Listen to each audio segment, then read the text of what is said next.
welcome to another episode of The Practical Patriot. I'm Marissa, the Practical Patriot, and we are making our way through the Federalist Papers.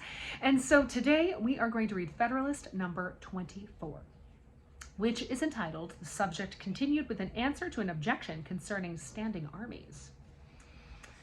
The powers proposed to be conferred upon the federal government in respect to the creation and direction of the national forces I have met with but in one specific objection, which is that proper provision has not been made against the existence of standing armies in times of peace, an objection which I shall now endeavor to show rests on weak and unsubstantial foundations.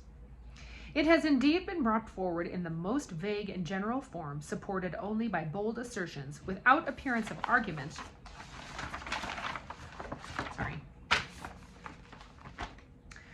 without even the sanction of theoretical opinions, in contradiction to the practice of other free nations and to the general sense of America, as expressed in most of the existing constitutions. The propriety of this remark will appear the moment it is recollected that the objection under consideration turns upon a supposed necessity of restraining the legislative authority of a nation in the article of military establishments, a principle unheard of except in one or two of our state constitutions and rejected in all the rest.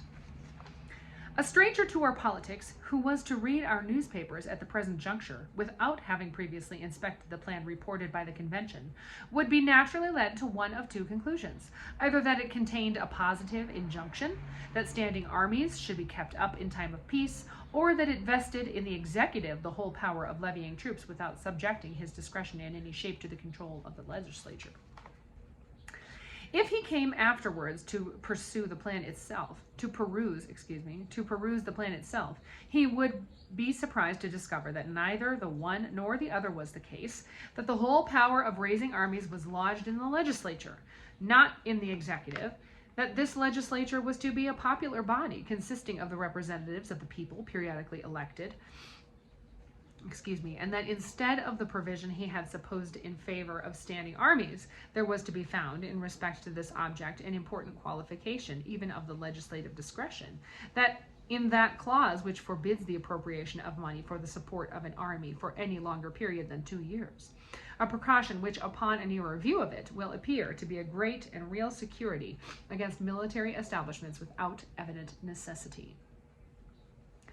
Disappointed in his first surmise, the person I have supposed would be apt to peruse his conjectures a little further. He would naturally say to himself, "It is impossible that all this vehement and pathetic declamation can be without some colorable pretext. It must needs be that this people, so jealous of their liberties, have, in all the preceding models of the constitutions which they have established, inserted the most precise and rigid precautions on this point, the omission of which is in the new plan has given birth to all this apprehension and clamor." If, under this impression, he proceeded to pass in review the several state constitutions, how great would be his disappointment to find that 2 only of them contain an interdiction of standing armies in times of peace, and the other 11 had either observed a profound silence on the subject or had in express terms admitted the right of the legislature to authorize their existence. Still, however, he would be persuaded that there must be some plausible foundation for the cry raised on this head. He would never be able to imagine, while any source of information remained unexplored, that it was nothing more than an experiment upon the public credulity, dictated by either a deliberate intention to deceive or by the overflowings of a zeal too intemperate to be ingenious. It would probably occur to him that he would be likely to find the precautions he was in search of in the primitive compact between the states. Here at length he would expect to meet with solution of the enigma. No doubt he would observe to himself the existing confederation must contain the most explicit provisions against military establishments in times of peace, and a departure from this model in favorite point has occasioned the discontent which appears to influence these political champions. If he should now apply himself to a careful and critical survey of the Articles of Confederation, his astonishment would not only be increased, but would acquire a mixture of indignation at the unexpected discovery that these articles, instead of containing the prohibition he looked for, and though they had, with jealous circumspection, restricted the authority of the state legislatures in this particular, had not imposed a single restraint on that of the United States. If he happened to be a man of quick sensibility or ardent temper, he could now no longer refrain from pronouncing these clamors to be the dishonest artifices of a sinister and unprincipled opposition to a plan, which ought to at least receive fair and candid examination from all sincere lovers of their country. How else, he would say, could the authors of them have been tempted to vent such loud censures upon that plan, about a point which seems to have conformed itself to the general sense of America, as declared in its different forms of government, and which it has even superadded a new and powerful guard unknown to any of them? If, on the contrary, he happens to be a man of calm and dispassionate feelings, he would indulge a sigh for the frailty of human nature, and would lament that in a matter so interesting to the happiness of millions, the true merits of the question should be perplexed and obscured by the expedients so unfriendly and impartial and right determination. Even such a man could hardly forbear remarking that a conduct of this kind has too much the appearance of an intention to mislead the people by alarming their passions, rather than to convince them by arguments addressed to their understandings.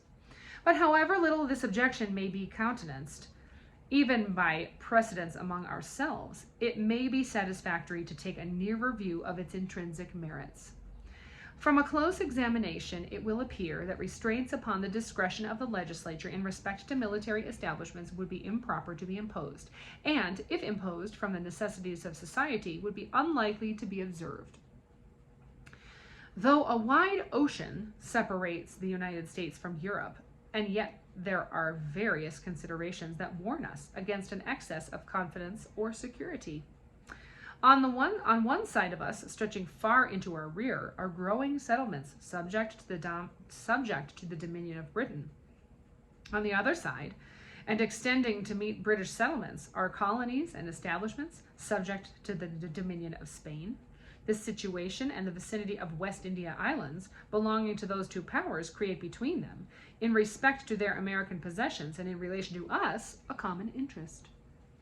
The savage tribes on our western frontier ought to be regarded as our natural enemies, their natural allies, because they have most to fear from us and most to hope from them. The improvements in the art of navigation have, as to the facility of communication, rendered distant nations, in great measure, neighbors. Britain and Spain are among principal maritime powers of Europe. A future concert of views between these nations ought not to be regarded as improbable. This increasing remoteness of consanguinity is every day diminishing the force of the family compact between France and Spain. And politicians have ever, with great reason, considered the ties of blood as feeble and precarious links of political connection. These circumstances combined admonish us not to be too sanguine in considering ourselves as entirely out of the reach of danger.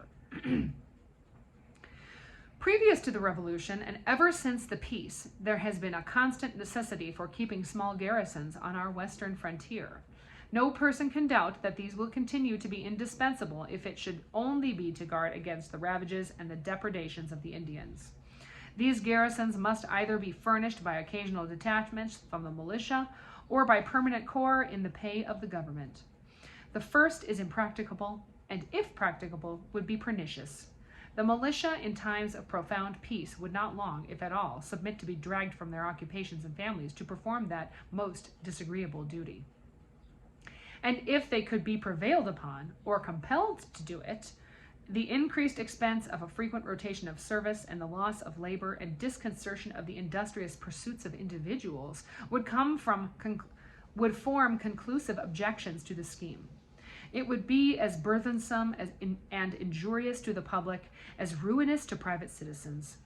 The latter resource of permanent corps in the pay of government amounts to a standing army in time of peace. A small one, indeed, but not the less real for being small. Here is a simple view of the subject that shows us at once the impropriety of a constitutional interdiction of such establishments, and the necessity of leaving the matter to the discretion and prudence of the legislature. In proportion to our increase in strength, it is probable, nay, it may be said certain, that Britain and Spain would augment their military establishments in our neighborhood.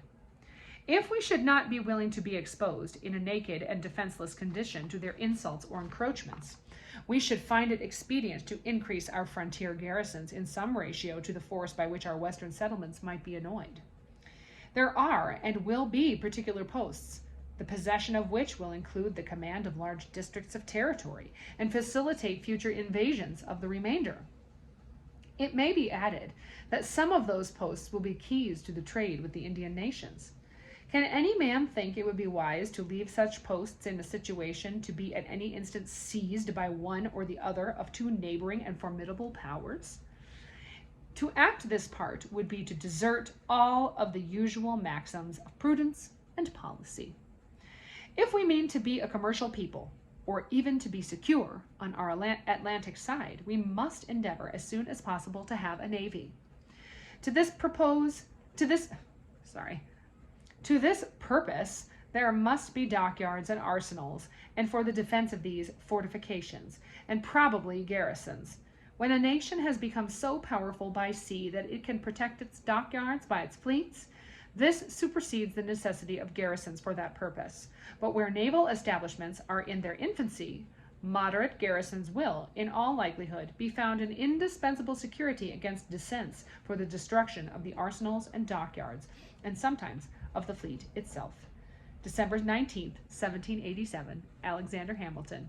Thanks for joining me today on Federalist 24. Next time we'll read Federalist 25. Be blessed and stay free. See you next time.